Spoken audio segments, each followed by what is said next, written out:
Go where your best prayers take you and clench the fists of your spirit and take it easy. Breathe deeply of the glad air and live one day at a time. Know that you are precious and learn to trust. Amen. Amen.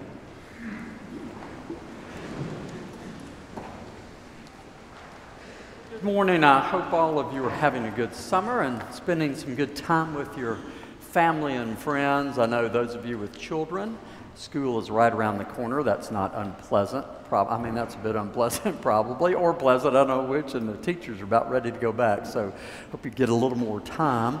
I know that we've had some good time with our family this summer, really just kind of wasting time together and catching up with everybody, and I've spent a lot of time with my granddaughter, which is fun. She's 2.5. And you know, it's fun being a grandparent because I'm witnessing the terrible twos from another vantage point, which is way better, I've got to tell you. And she doesn't have them badly, but badly enough at times. And it's kind of fun to watch her develop and change and witness all that and wonder. I'm not as, invested in it now. My job's to spoil her and let her have what she wants, so I don't really care what she does. But my son and his wife sure care, and they should. That's their job. I have a friend that was at Target recently, and he witnessed one of these great, terrible two things happening. And he said it's just fascinating because he kind of witnessed at the front door of Target, and he just kind of, as he was shopping, followed his way watching this unfold all the way to the cash register. He said it started at the front door with the 2.5-year-old or 2-year-old little boy getting in the buggy. No, he was not going to get in the buggy, and so there's this fight started right there. Well, finally, Mom got him in the buggy, in the door. And, of course, what he immediately starts doing is grabbing everything when they're going down the aisles. And he's kind of shopping, watching all this happen.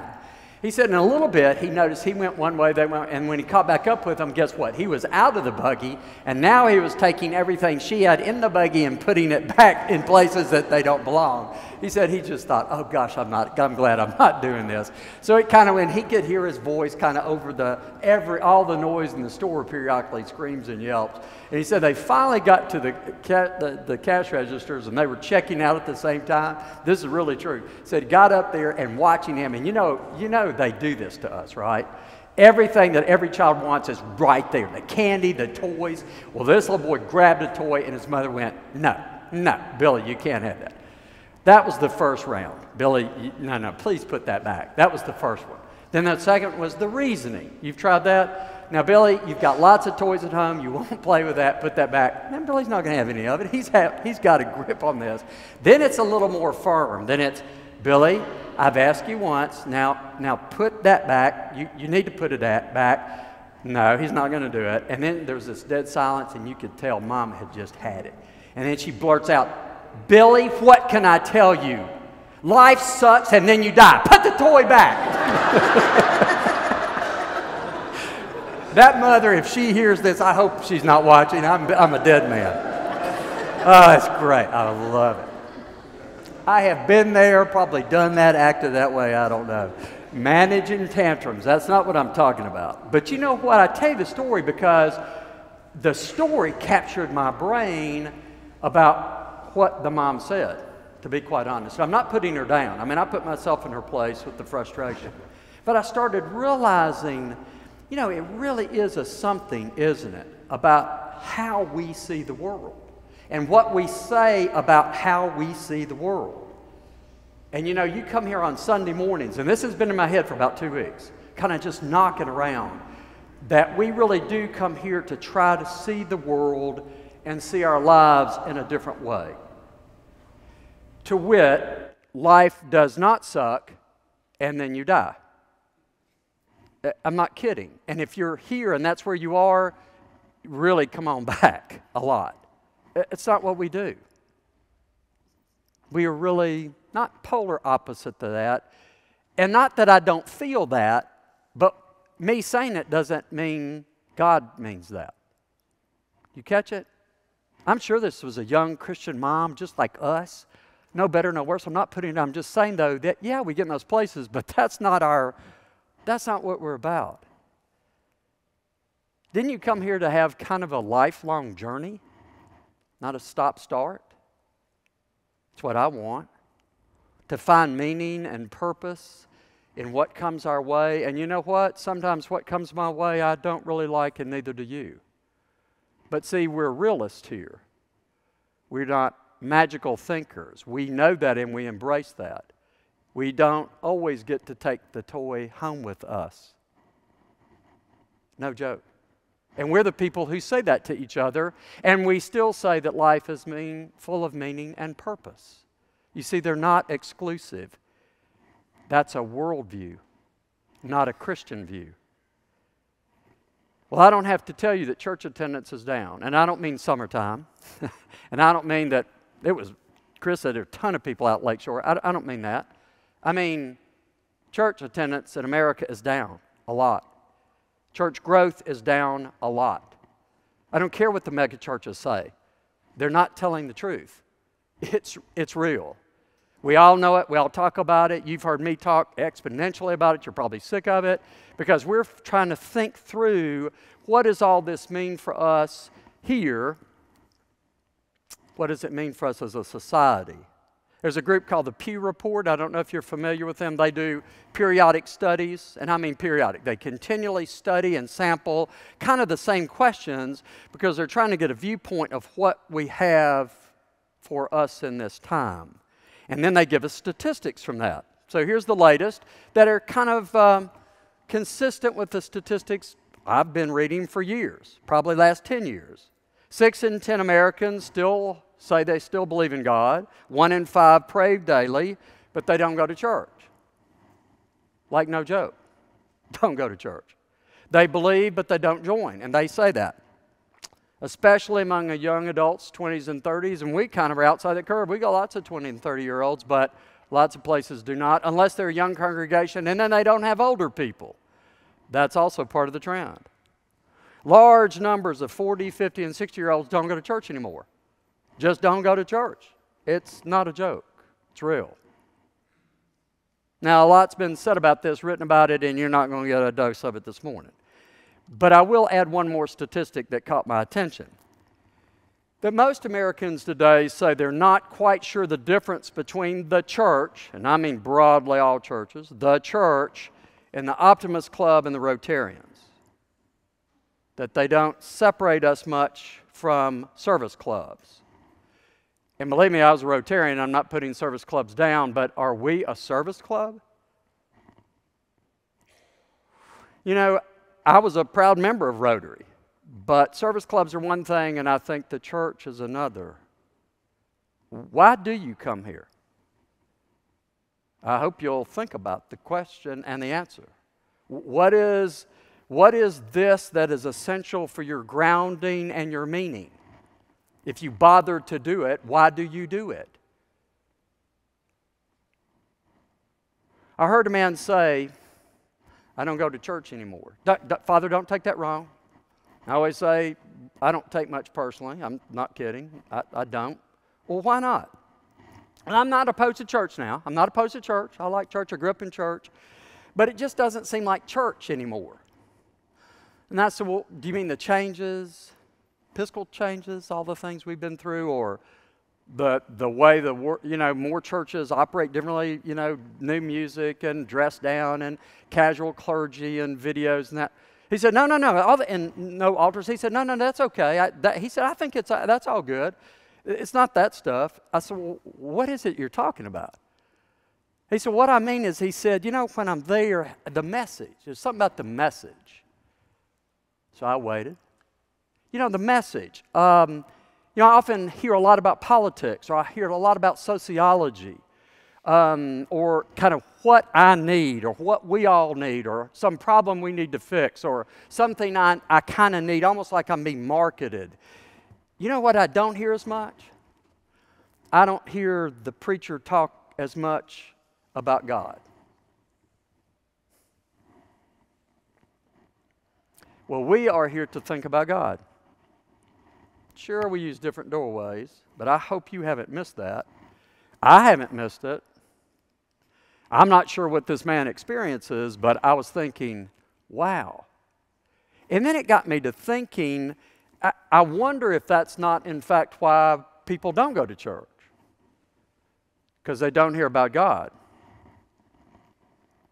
and people want to hear about God. I mean, you can go somewhere else and do service stuff, although we do service stuff. We're going to take up Green Magnet Collection, and we're fully into the YMCA and volunteer ministry. We do those activities as part of our outreach, but essentially we start in another place. That's not where we start. That's an outgrowth of who we are. So you can do that stuff somewhere else. The church does something different.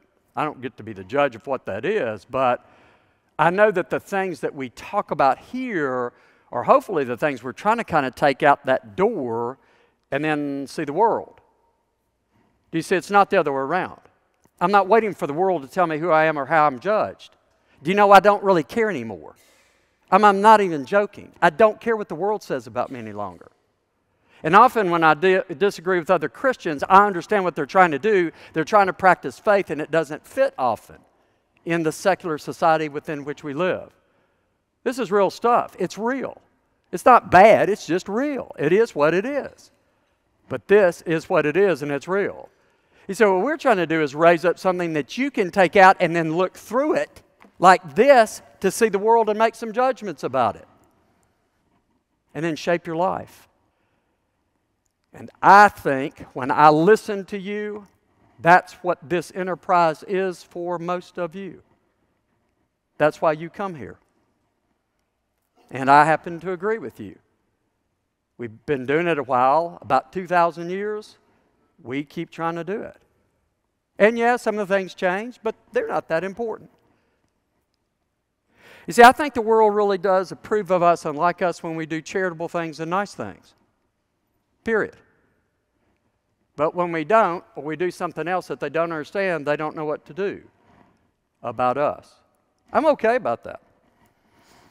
I'm okay about that. I hope you are. You know, there's a church near where I live. I pass it often. Great congregation.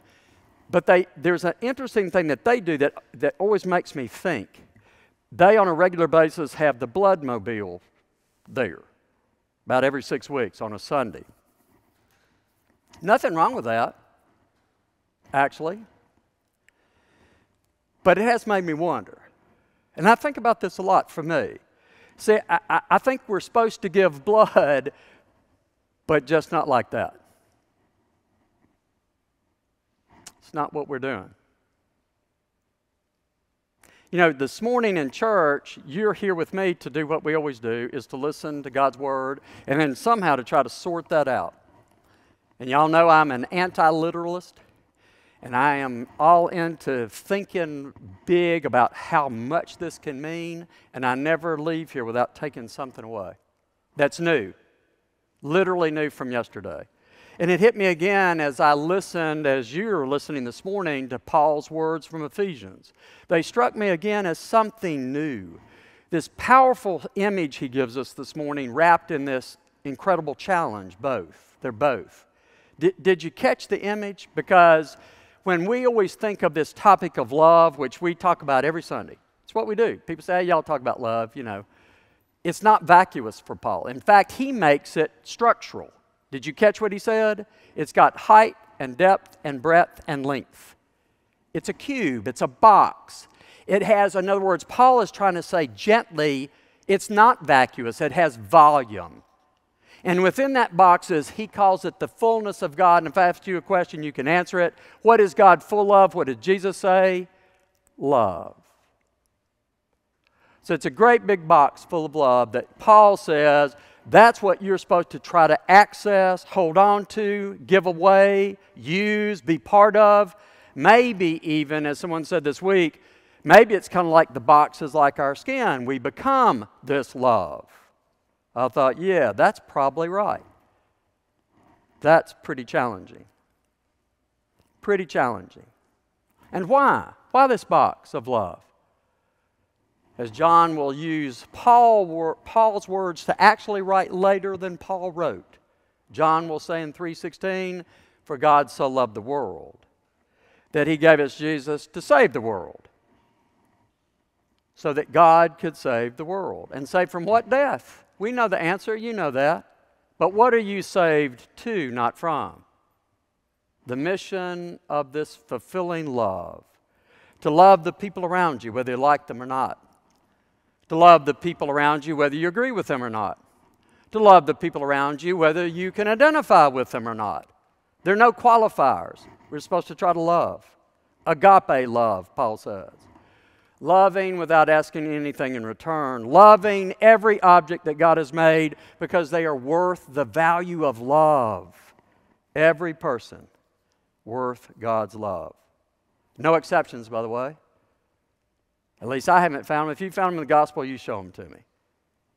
So when we dip into that box, you see it's a different deal, isn't it? So I'm going to show you what that looks like. I want you to go with me to Wrightsville Beach, North Carolina, to a bar. You want to go to a bar? It's Jimmy's Bar. And Jimmy's been running this bar a while. He's a young guy. Some weeks ago, he had a customer, young woman, was in with the group, and her story, what happened, just couldn't leave him. She's in the bar with some friends, stayed a while, went home, realized when she started to go home, she realized she didn't have her purse. I guess it had been stolen. But what was worse is his wallet was in her purse. What was worse than that was her ring was in the wallet in the purse. I'm not going into why she did not have a ring on. We're not going there. I'm not doing that. No. I'm not asking that question. But he got so captured by this, he wouldn't turn it loose. Some of you may have read this story. It's unreal, actually. He just wouldn't leave it. He said, I'm going to find that ring. Well, so he thought, what do I do? Well, first thing he did, he started calling his customers. This has went on for weeks, by the way. He started calling customers. It took him about 2 weeks to figure this out.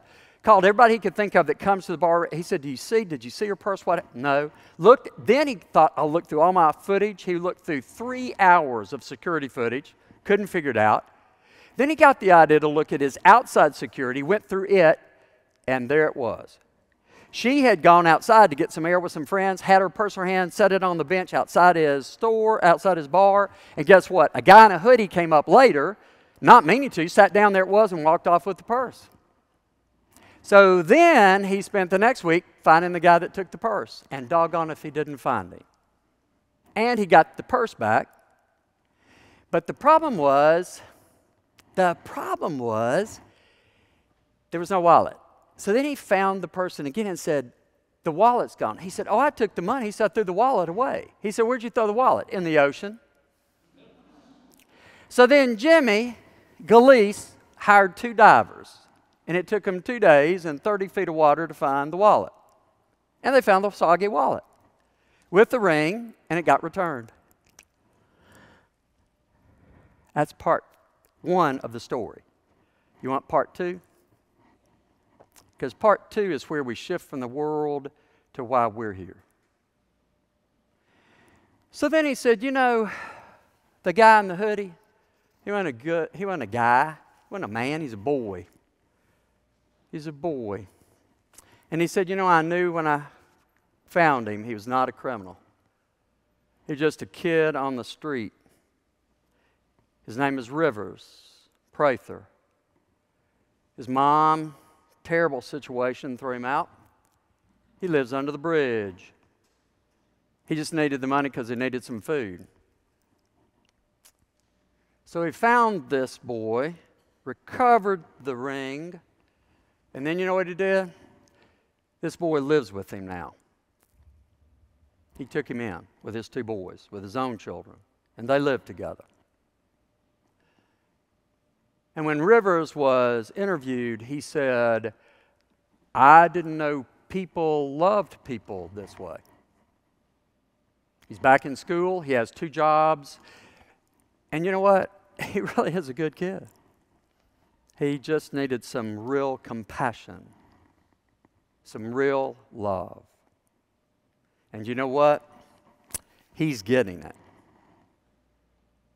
I know that part 1 the world loves, and part 2 I hope we love and understand.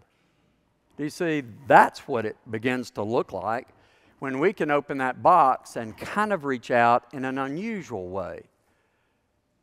And I'll tell you what he has done, I think qualifies, don't you? Paul ends this passage by saying, you know what? We kind of open that box. There is nothing that we cannot do. I know it seems most of the time that's not true, but it's amazing how many times we really do the impossible. That box,